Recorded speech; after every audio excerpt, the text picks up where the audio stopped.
আসসালামু আলাইকুম। বিসমিল্লাহির রহমানির রহিম। সুপ্রিয় শিক্ষার্থীরা, আশা করি তোমরা ভালো আছো। আমিও ভালো আছি। বরাবরের মতো আজও আবার আমি তোমাদের সামনে হাজির হলাম একটা ক্লাস 10-এর একটা ক্লাস নিয়ে। তো তোমরা যদি একটু ঘুরে তাকাও, আজকে যে ক্লাসটা করবো আমি, সেই ক্লাসটা হবে ইফ কন্ডিশন। ইফ কন্ডিশনের ধাপ আছে, সে সম্পর্কে বোঝাবো। তুমি যদি অল্প একটু সময় ব্যয় করো তাহলে খুব সহজে আশা করি ইফ কন্ডিশনটা তুমি বুঝতে পারবে। তো যদি আমি তোমাকে ইফ কন্ডিশন বোঝাতে যাই, ফার্স্ট আগে আমাকে কিছু জিনিস বুঝতে হবে। কন্ডিশন অর্থ কী তোমরা জানো? কন্ডিশনের শর্ত দেওয়া। তুমি যদি শর্ত বলতে কী বুঝি, যে তুমি যদি এটা দিতে চাও তাহলে আমি তোমাকে এটা দিব। অর্থাৎ একটা পাওয়ার পরিপ্রেক্ষিতে বা একটা পাওয়ার জন্য একটা কিছু বলে দেওয়া, যে এটা দিলে এটা দিব বা এটা করলে আমি এটা করবো, এরকম শর্ত। তুমি নিজেও বুঝো শর্ত জিনিসটা কী। আর ইফ কন্ডিশন কেন বলি আমরা? ইফ অর্থ যদি। সাধারণত কন্ডিশনের ক্ষেত্রে ইফের কাজটা হচ্ছে বেশি ফুল আপ করে। ইফ ছাড়া অন্য ওয়ার্ডেও কন্ডিশন করা যায়, দেখাবো। তো সাধারণত মনে রাখতে হবে, কন্ডিশন মানে হচ্ছে যে একটা চাওয়ার পরিবর্তে একটা কাজ করা, বা একটা কাজ করলে একটা কিছু পাওয়া, বা একটা পেলে একটা কিছু দেওয়া, এরকম কিছু বোঝা কন্ডিশন। তুমি যদি আজকে আমি ভিডিও দেখাচ্ছি এখানে যে কন্ডিশন আমি লিখছি এখানে 3 প্রকার, বা সাধারণত কন্ডিশন আরও বেশি আছে। কেউ একটা আছে জিরো কন্ডিশন, একটা আছে মিক্সড কন্ডিশন। অর্থাৎ আজকে জিরো এবং মিক্সড এটার কথা বলবো না, আজকে শুধু কি বলবো আমি, ইফ কন্ডিশনের সাধারণত মূলত 3টা কন্ডিশন বেশি আমাদের লাগে প্রতিদিনের জীবনে, সেটা শেখাবো। একটা হচ্ছে ফার্স্ট কন্ডিশন, একটা হচ্ছে সেকেন্ড কন্ডিশন, একটা হচ্ছে থার্ড কন্ডিশন। তো ফার্স্ট, সেকেন্ড, থার্ড আমি সংজ্ঞা দিয়ে না বুঝে যদি আমি বোঝাই, ফার্স্ট হচ্ছে সাধারণত ফিউচার টেন্সের ক্ষেত্রে, অর্থাৎ ভবিষ্যৎ ইউজ করা হবে। ওই ধরনের কথার ক্ষেত্রে হচ্ছে ফার্স্ট কন্ডিশন ইউজ করা হবে। বাংলা বলি, আমি বলি যদি তুমি আমাকে হেল্প করো আমি খুশি হব। তাহলে অর্থাৎ কি, কাজটা কিন্তু হেল্প করো শর্ত দিচ্ছি, যদি তুমি আমাকে হেল্প করো তাহলে আমি খুশি হব। তাহলে তুমি হেল্প করো নাই, আমি খুশি হইও নাই, অর্থাৎ কাজটা সামনে চলবে, ভবিষ্যতে হবে। এই দিক থেকে সাধারণত আমরা বলি যে ফার্স্ট কন্ডিশন হচ্ছে সাধারণত ফিউচারে কোনো কাজ বোঝাবে, ফিউচারে কোনো শর্ত বোঝাবে। কিন্তু বাকি দুটো আছে সেকেন্ড অ্যান্ড থার্ড, এই দুইটা সাধারণত একই ধরনের অর্থ দেয়, যে অতীত বোঝাবে। অর্থাৎ বাংলা বলে কি বোঝাবে, তুমি যদি আমাকে দাওয়াত করতাম তাহলে আমি তোমার অনুষ্ঠানে যোগদান করতাম। দাওয়াত করলে যোগদান করতাম মানে অনুষ্ঠান হয়ে গেছে, দাওয়াত করাও নাই, আমি যোগদান করিও নাই। তো এই দুটো হচ্ছে কি অতীতকে মেনশন করবে, আর এটা হচ্ছে কি করবে, ফিউচারকে মেনশন করবে। আবারও বলি, কন্ডিশন মানে হচ্ছে শর্ত দেওয়া, একটা কাজ করবো আমি, তুমি যদি আমাকে কোনো একটা কিছু করে দাও বা আমার কিছু একটা দাও, এরকম কিছু বোঝাবে। সেই ক্ষেত্রে আমরা প্রথমে ফার্স্ট কন্ডিশনে একটা আমরা গঠন লিখছি, স্ট্রাকচার লিখছি, যে ফার্স্ট কন্ডিশন নিয়মটা হচ্ছে গঠন করা ইফ প্লাস ভার্বের প্রেজেন্ট ফর্ম। তুমি জানো একটা বাক্য লিখতে কি লাগে, সাবজেক্ট লাগবে, ভার্ব লাগবে, আর এক্সটেনশন লাগবে। সাবজেক্ট, ভার্ব, এক্সটেনশন আমি এই সম্পূর্ণ লিখি নাই, আমি শুধু বোঝাচ্ছি হচ্ছে ভার্ব। অর্থাৎ ভার্বটা কি হয়, প্রেজেন্ট ফর্ম হয়।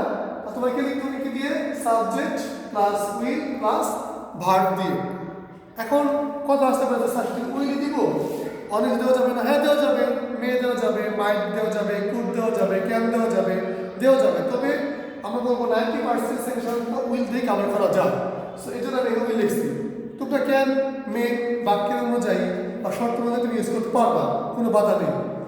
তাহলে কি বুঝলাম, যদি আমি প্রথম অংশ ইফেক্ট পরের বাক্য যদি দেখি যে সাবজেক্ট প্লাস কি আছে, ভার্বের প্রেজেন্ট ফর্ম আছে, তাহলে আমি অবশ্যই যা লিখবো কিভাবে, subject plus will plus verb দিয়ে লিখবো। তুমি একটু উদাহরণ দেখো, উদাহরণ একটা উদাহরণ দেখো, ইফ ইউ ইনভাইট মি, এখানে ভার্ব হচ্ছে ইনভাইট, আর তুমি ফর্ম জানো, ইনভাইটের ফর্ম হচ্ছে ইনভাইট, তারপরে ইনভাইটেড, তারপরে ইনভাইটেড। অর্থাৎ পাস্ট ফর্ম আর পাস্ট পার্টিসিপল ফর্ম হচ্ছে এক। সো এখানে আমি এটা বুঝি, এটা প্রেজেন্ট ফর্ম আছে। তো আবার যেহেতু প্রেজেন্ট ফর্ম আছে, তাহলে একটা আমরা সেজন্য আমি কি লিখতে হবে, আমি যাই লিখি subject plus will plus verb use করছি আমি এখানে। যদি তুমি আমাকে দাওয়াত করো, আই উইল কাম, আমি আসবো। আমি কি লিখতে পারি ইচ্ছা করলে, আই উইল বি হ্যাপি, আমি খুশি হব, এটা হতে পারে। It depends on your willing বা তোমার উইশ, তুমি যে কি চাও তোমার সেটার উপরে এসে কাজটা করতে হবে। তুমি কি বাক্য লিখবা, বাট বাক্য তুমি যাই লেখো লিখতে হবে হচ্ছে এর সাথে একটা সিকোয়েন্স রেখে, আর গঠনটা হতে হবে এই ধরনের। এটা হচ্ছে মেন কথা। এটা তো আমি if you invite me I will come, আমি লিখছি। তুমি বলো না স্যার আমি লিখবো যে if you invite me I will be happy, আমি কি হবো, খুশি হবো। এখানে হচ্ছে বি ভার্ব আর হচ্ছে উইল প্রেজেন্ট ফর্ম, এই প্রেজেন্ট ফর্ম দিচ্ছি আমরা এখানে, বা বেস ফর্ম বলতে পারি এখানে।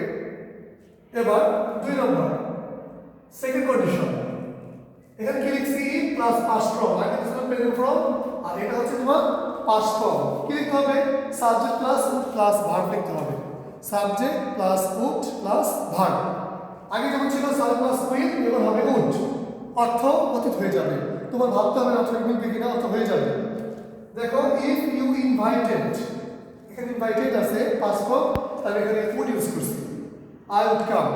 একটু আগে বলছিলাম যে অর্থের দিকে ফিউচার করবে, আর এটা হচ্ছে কি এই সেকেন্ড আর থার্ড হচ্ছে অতীতকে ফলো আপ করবে, অতীতের দিক নির্দেশ করবে।